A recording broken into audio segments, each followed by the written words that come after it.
The period of a mass suspended from the spring is ஒரு spring suspend ஆகுது, அதோட time period t. Okay. The spring is cut into 4 equal parts. நீயே சொல்லு, 4 பார்ட்ஸா பிரிச்சுட்டா இதோடைய spring constant கேனா இதோடைய spring constant 4 part 4k 4k 4k 4k ரெண்டா பிரிச்சா 2k, மூணா ஈக்குவலா பிரிச்சா 3k 3k, இது 4ஆ பிரிச்சா 4k 4k 4k. Okay, equal parts and same mass is suspended from one of the part. இப்போ then the new time period கண்ணு general formula is 2 pi root of m by k.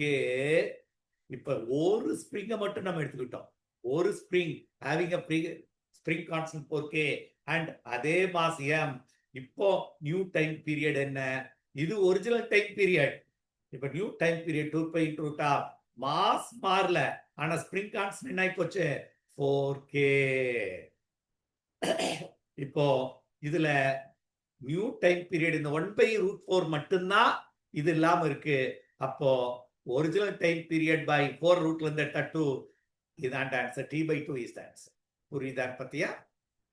So ஒன்னா மொத்தமா k, ரெண்டா உடைச்சா ஒவ்வொன்னு 2k 2k, மூணா உடைச்சா ஒன்னொன்னு 3k 3k 3k, இங்க நாலா உடைச்சோம் ஒன்னொன்னு 4k 4k 4k. கிளியரா? அது ஒரு ஸ்ப்ரிங்க மட்டும் எடுத்து அதுல அதே மாஸ் அட்டாச் பண்ண நியூ டைம் பீரியட் இது. அப்போ ஒரிஜினல் டைம் பீரியடோட ரிலேட் பண்றோம்.